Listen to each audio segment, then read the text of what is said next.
నిజంగా చెప్పాలి అంటే ముఖ్యమంత్రి క్రిమినల్ వేస్ట్ అన్నాక మేమందరం బాధపడ్డాం. ఎందుకు? ఇదే ఇంజనీర్లు కదా ఇవాళ తెలంగాణలో చదువుకున్న ఈ పిల్లలే కదా ఎక్కడో అమెరికాలో కూడా రాణిస్తూ ఉన్నారు. ఎక్కడో అమెరికాలో ఐటీ రంగంలో ఇవాళ మన పిల్లలు ప్రపంచాన్ని శాసిస్తూ ఉంటే ఆ ఇంజనీర్లను పట్టుకొని ఇవాళ తెలుగు రాష్ట్రాల పిల్లలందరూ హైదరాబాద్లో చదువుకున్న వాళ్ళు లక్షల మంది ఉన్నారు అమెరికాలో. వాళ్ళందరూ క్రిమినల్ వేస్టా? వాళ్ళు చదువుకున్న డిగ్రీలు నిష్ఫలమా? ఏది క్రిమినల్ వేస్టు? 89 కేసులు అత్యధిక క్రిమినల్ కేసులున్న వ్యక్తిని ముఖ్యమంత్రి చేయడమే క్రిమినల్ వేస్ట్. అత్యధిక క్రిమినల్ కేసులున్న వ్యక్తిని ముఖ్యమంత్రి చేయడం కాంగ్రెస్ పార్టీ తీసుకున్న నిర్ణయం. That is criminal waste. అసలు క్రిమినల్ వేస్ట్ అంటే ఏంటి? రాహుల్ రేవంత్ కలిసి పంచిన గ్యారంటీ కార్డులు క్రిమినల్ వేస్ట్.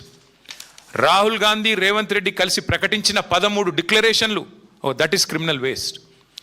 కరువు టైంలో 100 టీఎంసీల నీళ్ళని కిందికి వదిలేయడం దట్ ఈస్ క్రిమినల్ వేస్ట్. ప్రగతి భవన్ ఉండంగా రెండో Jubilee hills palace, body palace ఏదో కట్టాడు కదా 200 కోట్ల రూపాయలతో, దట్ ఈస్ క్రిమినల్ వేస్ట్. రాష్ట్రంలో గ్యారంటీలకు పైసలు లేవు, అమలు చేయడానికి డబ్బులు లేవు అంటూ బుకాయిస్తూ మరొక వైపు 200 కోట్లు ఖర్చు పెట్టి అందాల పోటీలు పెట్టడం దట్ ఈస్ క్రిమినల్ వేస్ట్. అట్లాగే మెస్సీతో ఫుట్బాల్ మ్యాచ్ అని చెప్పి 100 కోట్లు తగలబెట్టడం దట్ ఈస్ క్రిమినల్ వేస్ట్.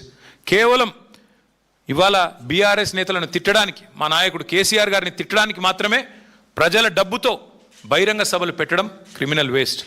అసలు రాష్ట్రానికి రేవంత్ రెడ్డి అనే ఒక సన్నాసిని ముఖ్యమంత్రి చేయడమే పెద్ద క్రిమినల్ వేస్ట్. ఇది వాస్తవం.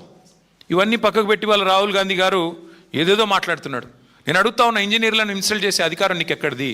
నీ జీవితంలో రేవంత్ రెడ్డి నాకు తెలిసి నకలు కొట్టుకే పాస్ అయిన కేసు ఇది.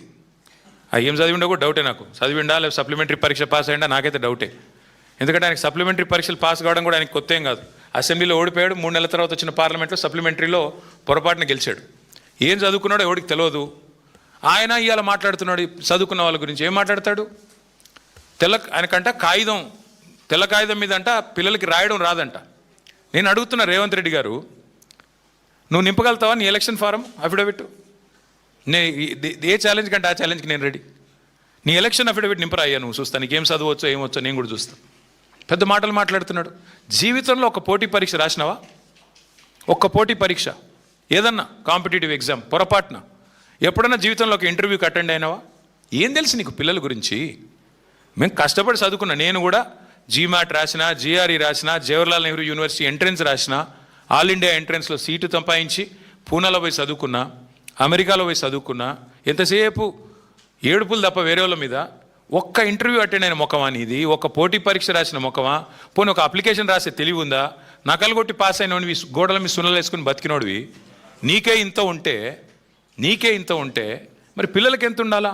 ఇవాళ ఎవరయ్యా కట్టేది? ఇవాళ ముఖ్యమంత్రి గారు రయ్యమని తిరుగుతున్న ఫ్లైఓవర్లు కట్టింది ఎవరు? ఇంజనీర్లు కదా.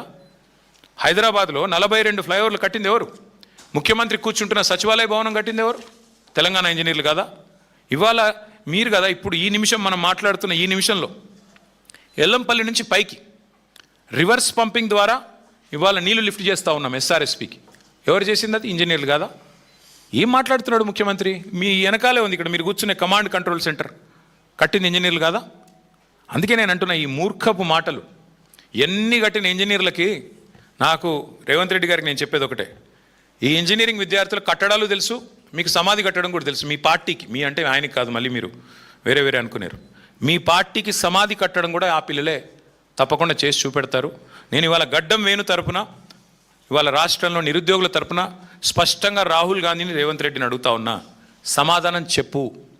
2 లక్షల ఉద్యోగాలు ఎప్పుడు ఇస్తావు?